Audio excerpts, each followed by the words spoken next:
Hello दोस्तों, मैं अनिल तिवारी और आपका अपना चैनल डायमंड ड्रिल, जिस पर कि मैं यूपीएससी ईपीएफओ के बारे में पढ़ा रहा था और उसमें मैथमेटिक्स पढ़ाई थी। और मैथमेटिक्स में हमने कई सारी चीज़ें पढ़ाई थी, जैसे नंबर सिस्टम में पार्ट 1 पार्ट 2 ऐसे करके बताई थी। तो जितने जो भी स्टूडेंट हमसे जुड़े हैं वो जाकर ये सारी यूपीएससी ईपीएफओ के बारे में जानना शुरू करें। और जो है आज एक टॉपिक उठाया है जो कि सुप्रीम कोर्ट का आर्टिकल नंबर 142 है। 142 के अंडर में क्या सुप्रीम कोर्ट और वो डाइवोर्स यानी तलाक से रिलेटेड मामला है। तो तलाक से रिलेटेड मामला क्या है और कैसे क्यों खबरों में रहा, ये यूपीएससी के दृष्टि से और काफ़ी इम्पोर्टेंट है। और हिंदू मैरिज एक्ट उसमें इन्वॉल्व हुआ, ये सारी चीज़ें, इन सारी चीज़ों के बारे में हम बताएंगे। उससे पहले हम डिस्कस कर लेते हैं कुछ चीज़ों के बारे में कि जितने भी बच्चे हमारे चैनल पर आते हैं, डायमंड ड्रिल डीडी पर आते हैं, वो हमारे चैनल को शेयर और सब्सक्राइब ज़रूर करें। और जो है अपने तैयारी पर विशेष ध्यान दें। तो आज मैं कई दिनों बाद अपने बोर्ड पर मतलब पढ़ाने के मूड में लौटा हूँ। तो जो है ये केस काफ़ी इम्पोर्टेंट है और इस केस को गंभीरता से लेते हुए जो चीज़ें यहाँ बताई जाए उसका नोट्स ज़रूर बनाएं। और जो है ये भी कमेंट करके ज़रूर बताएं। अगर कोई डाउट हो तो वो हमसे जो है कमेंट करके पूछ सकते हैं। तो ये सारी चीज़ें हैं।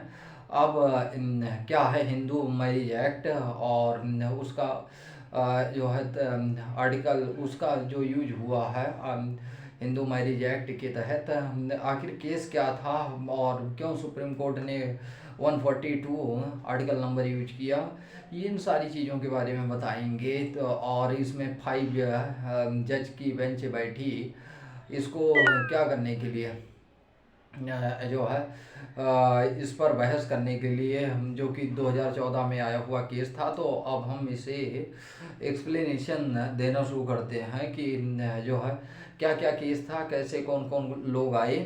तो आइए, बोर्ड पर हमने कुछ चीज़ें नोटिस कर दी है और वो नोटिस चीज़ें काफ़ी इम्पोर्टेंट है। तो बोर्ड पर हम जो है आपको बता रहे हैं क्या क्या चीज़ें और क्यों न्यूज में रही।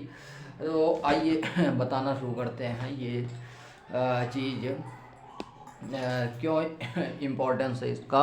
ये यूपीएससी की दृष्टि से काफ़ी इम्पोर्टेंट चीज़ है। देखो 6 मंथ बिफोर 6 जो पहले क्या होता था, एक केस आया 2014 में। क्या एक केस आया 2014 में, शिल्पा शैलेश वर्सेस वरुण श्रीनिवास केस है। ये इन्होंने कहा, देखो जो है इन्होंने 2014 में क्या किया, इन्होंने तलाक का, देखो आप जानते ही हैं कि जब हम आजकल तलाक बहुत आम बात हो गई है। क्या हो गई है, आजकल तलाक बहुत आम बात हो गई है। तो हुआ क्या, 2014 में एक केस आया है जो अभी हमने बताया है, शिल्पा और वरुण श्रीनिवास केस, वो आया 2014 में।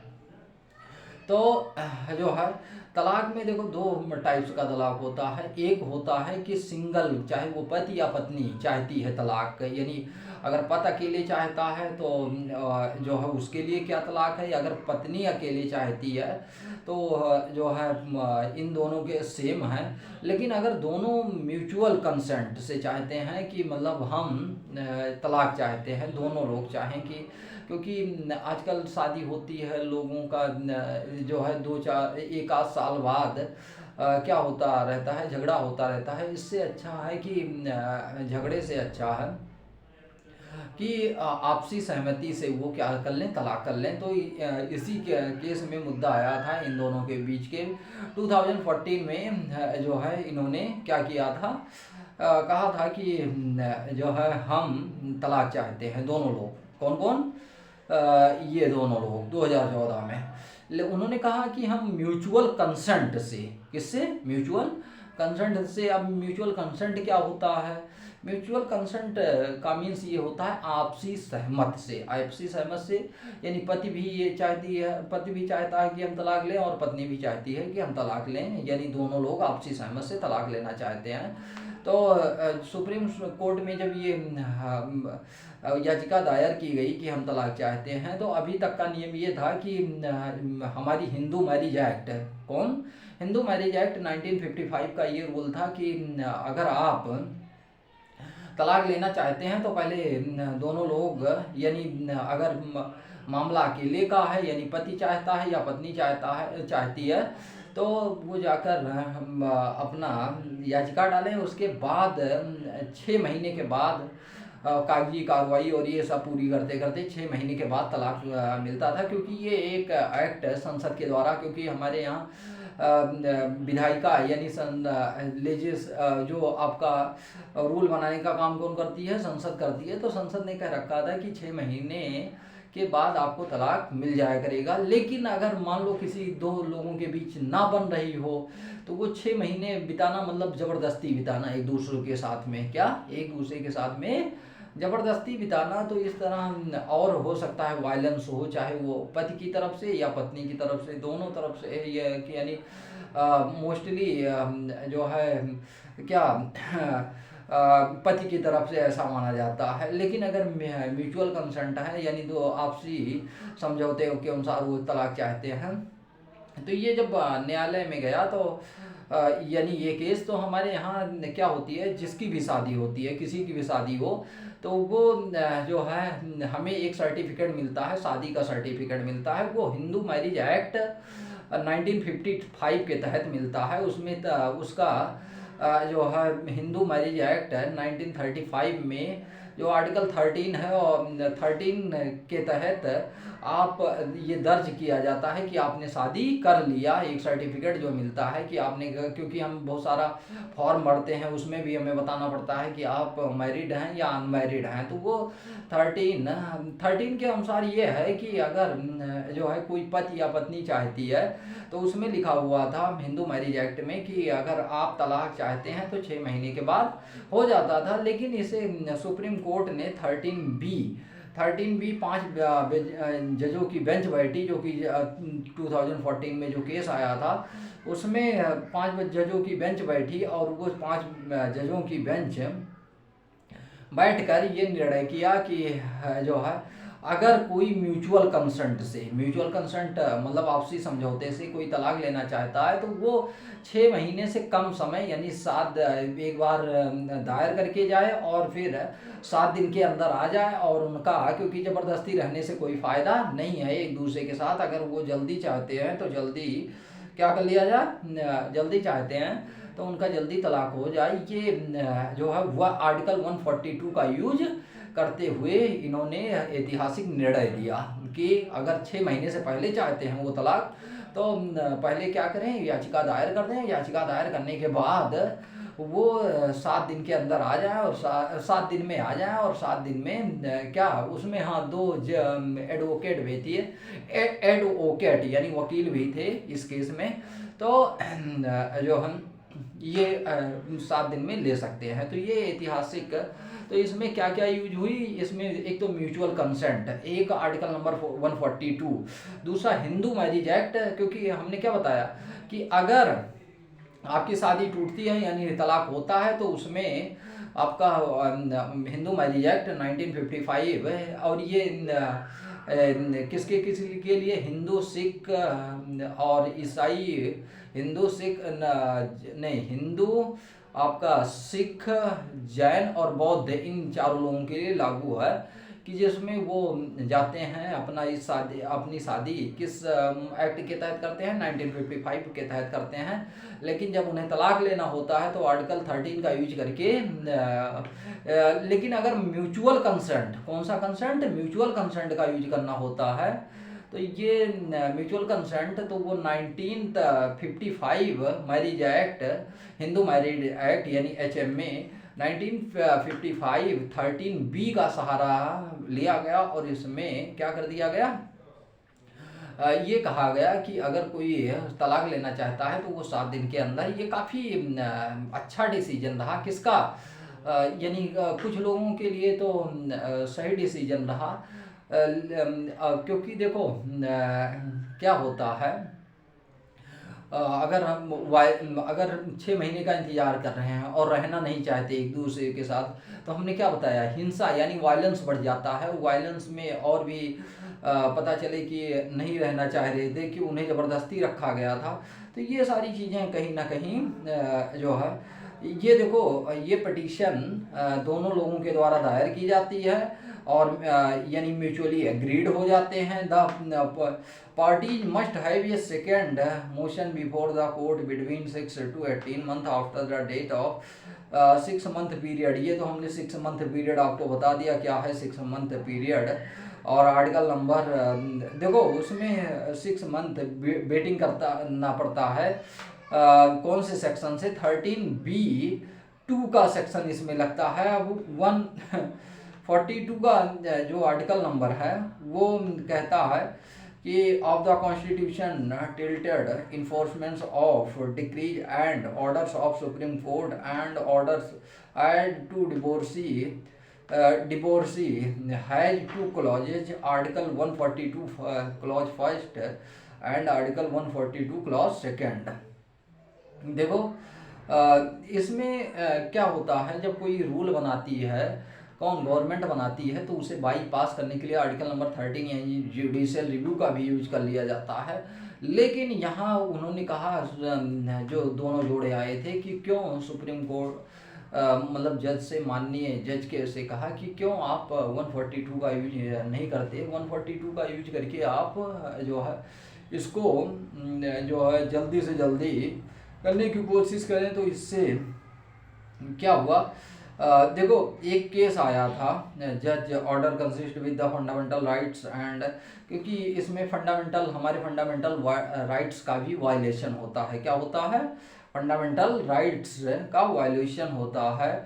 तो इससे देखो ये एक तरह देखा जाए तो अगर जल्दी हो जाता है तो इससे निगेटिव इफेक्ट ये भी पड़ता है कि अगर मान लो दो लोगों के बीच वैवाहिक संबंध खत्म हो गए, क्या खत्म हो गए, तो निगेटिव इफेक्ट उनके बच्चों पर पड़ता है, आने वाले समाज पर पड़ता है और सामाजिक व्यवस्थाओं पर पड़ता है। क्योंकि कहीं ना कहीं अगर वो म्यूचुअल कंसेंट से अलग हो जाते हैं, कौन, पति पत्नी, तो उनके बच्चे, अब जैसे एक बच्चे या दो बच्चे हैं, किसके पास रहेंगे, कौन उनके जो है खर्चा, मतलब पढ़ाई लिखाई इन सब का खर्चा उठाएगा। तो कहीं ना कहीं इसमें निगेटिविटी और सामाजिक क्या, एक तरह बेइज्जती सहनी पड़ती है अगर रिश्ता टूट जाता है। ये सब तो आप जानते ही होंगे। लेकिन आजकल जो तलाक है वो कहीं ना कहीं जो है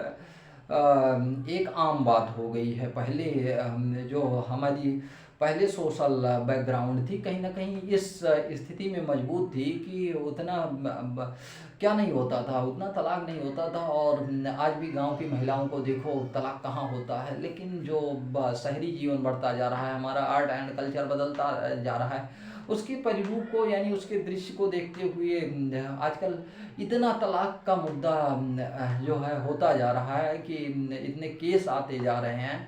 तो ये कहीं ना कहीं हमारे संस्कृति को भी गहरी चोट पहुंचाती है, सामाजिक व्यवस्थाओं को भी चोट पहुंचाती है और उनके जो है कि और उनके भावनाओं को, इनके बच्चों को भावनाओं को ठेस पहुंचाती है कि कहीं ना कहीं वो उनके माता पिता रहे हों। लेकिन जो है जब तलाक हो जाता है, ऐसा होता है कि अगर मान लो हम एक एग्जांपल दें कि अगर किसी की काफ़ी इज्जत थी और ये गांव में ऐसा माना जाता है कि किसी की काफ़ी इज्जत थी, सम्मान था, उनका सम्मान था। लेकिन जब यही तलाक हो जाता है तो जो हमारे समाज है वो उन्हें काफ़ी हेय की दृष्टि से देखने लगती है। यानी जो हमारा एक सम्मान पहले हुआ करता था, उन सम्मान को क्या ठेस पहुंचती है। तो इसलिए जो है मैं ये कहना चाहूँगा कि अपने वर्ड्स में कि तलाक पहले जो भी करें, अगर शादी कर रहे हैं तो बहुत सोच समझ कर करनी चाहिए और कि जिससे आने वाले समय में आपका तलाक ना के बराबर हो, है ना। क्योंकि पहले की स्थिति, पहले जब हुआ करता था, आज के काफ़ी समय पहले, 10 20 50 साल पहले, तो उस समय ये माना जाता था कि वुमेन जो थी उन पर काफ़ी अत्याचार किया जाता था पुरुषों के द्वारा। लेकिन आजकल जब से वुमेन एम्पावरमेंट चल रहा है, उस वुमेन एम्पावरमेंट में क्या होता है, कभी कभी ऐसा भी होता है कि जो महिलाएं होती हैं वो गलत आरोप लगा देती हैं, या ऐसा जो कुछ भी बोल देती हैं, मतलब कभी डाउरी सिस्टम, जैसे डाउरी सिस्टम पहले 1961 का एक्ट था, तो उसमें अब कहीं ना कहीं कुछ केसेस में ऐसा भी मिला है कि जिसमें महिलाएं भी क्या करती हैं, वो अब पुरुषों पर अत्याचार हो रहा है। लेकिन मैं ये नहीं कहना चाहूँगा कि हर एक के साथ, लेकिन हाँ कहीं ना कहीं इन्वॉल्वमेंट कुछ केस में देखने को मिला है। देखो, वुमेन एम्पावरमेंट तो अपने जगह पर सही है, क्या है, वुमेन एम्पावरमेंट अपने जगह पर काफ़ी अच्छा है। लेकिन मैं उन लड़कियों से ये भी कहना चाहूँगा कि जो है गलत आरोप लगा रही है, उन चीज़ों से बचें, है ना। और पुरुष को भी इज्जत देने, या जो है अगर कि फालतू उनके, अगर उनके सम्मान और ये सब बनी हुई है, तो उन चीज़ों पर वो भी कहीं ना कहीं इसे ध्यान में रखते हुए क्या करें, जो है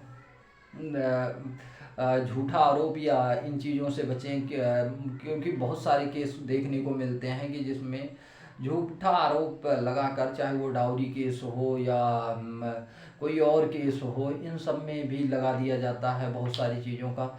हाँ, लेकिन अगर महिलाएं गलत नहीं है तो उनका भी, यानी कुल मिलाकर बैलेंस टाइप का देखा जाना चाहिए। ये नहीं कि अगर हम क्या कर रहे हैं,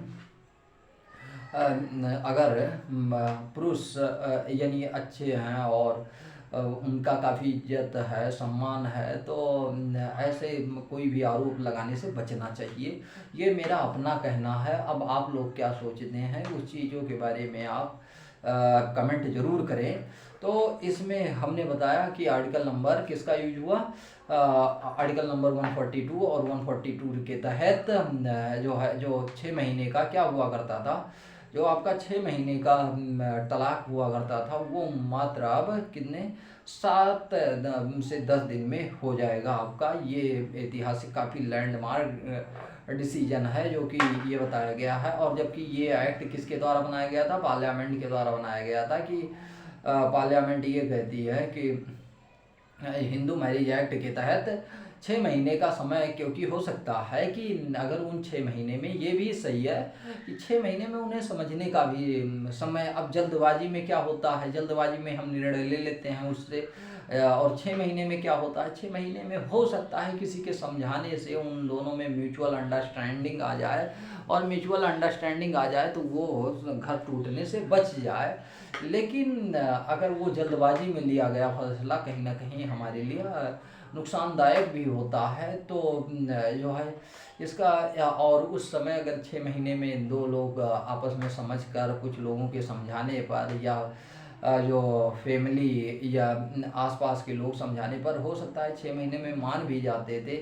लेकिन ये 7 दिन का जो केस है, अच्छा, दो चीज़ें हैं, एक म्यूचुअल अंडरस्टैंडिंग से उनका घर बच जा सकता था, और दूसरा ये है कि अगर 7 दिन में ले लिया गया फैसला तो वो उनके घर को भी तोड़ सकता है ना।